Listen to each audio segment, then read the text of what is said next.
The experience of sleep paralysis is perhaps one of humanity's most ancient and primal fears. For good enough reason, countless individuals across history have described waking up, completely frozen, while a terrifying presence looms over them.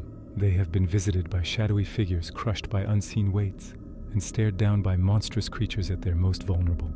In these moments, the line between nightmare and reality dissolves, leaving behind a chilling and deeply personal horror. Sleep paralysis offers a tangled web of contradictions, terrifying first-hand accounts, solid neurological science, and ancient folklore. But by looking beyond the immediate terror of these encounters, you can find some grim and relevant truths about the human mind, the nature of fear, and the universal stories we tell in the dark. To understand at all the phenomenon of sleep paralysis demons, you do need to understand the first-hand accounts that give this experience its terrifying power. These are not just bad dreams, they are vivid, multi-sensory assaults. One person might describe waking to the feeling of immense pressure on their chest, their lungs struggling for air only to open their eyes and see a dark, featureless silhouette standing in the corner of their room, slowly approaching their bed. Another might recount the distinct, horrifying image of an old hag with stringy hair and glowing eyes, sitting directly on them, her skeletal fingers digging into their shoulders. These stories are marked by a profound sense of helplessness and an overwhelming certainty that the presence is real and malevolent. This combination of physical paralysis and visceral terror would certainly form the basis for the legends that have haunted humanity for centuries. But what is the science behind these nightmarish visitations? The modern explanation for sleep paralysis lies in the mechanics of our own sleep cycle, specifically REM, or rapid eye movement sleep. This is the stage where we have our most vivid dreams. To prevent us from physically acting out these dreams, like running from a dream monster or throwing a punch, our brain releases neurotransmitters that essentially paralyze our voluntary muscles. This state is called REM atonia. Sleep paralysis occurs when our brain makes a mistake during the transition between sleep and wakefulness. Your conscious mind wakes up, but your body remains locked in this temporary paralysis.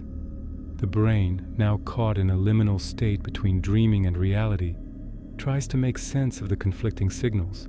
It interprets the body's paralysis and the lingering dream state imagery as an external threat, creating vivid, often terrifying, hypnagogic or hypnopompic hallucinations.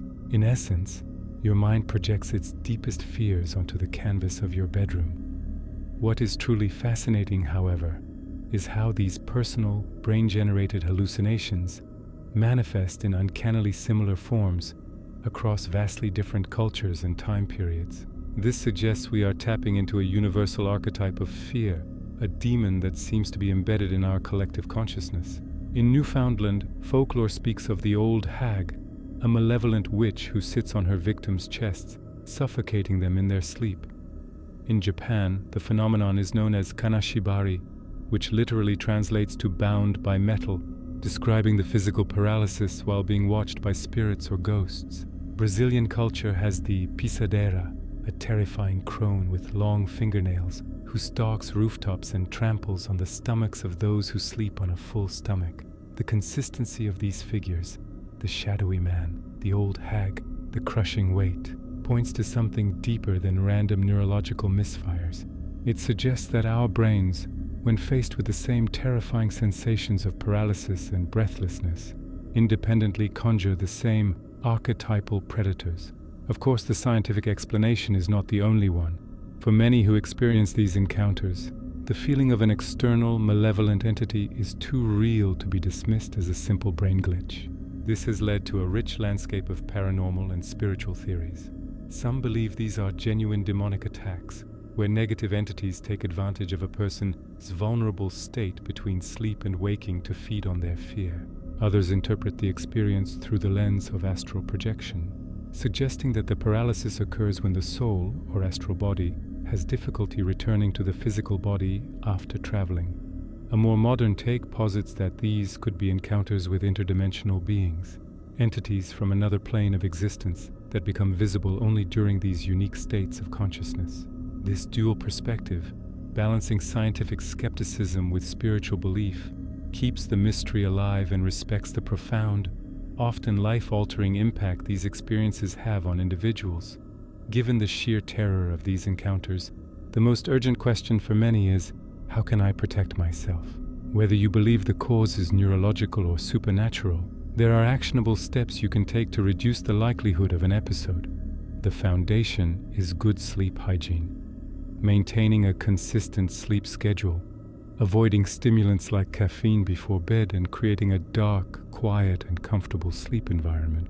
Since stress and anxiety are major triggers, incorporating stress management techniques like meditation, mindfulness, or regular exercise can be incredibly effective. For those who lean toward a spiritual explanation, many cultures offer their own protective measures. These can range from placing salt or iron by the bed to ward off evil spirits, to reciting prayers or protective mantras before sleeping, to calling on a higher power for protection during an episode.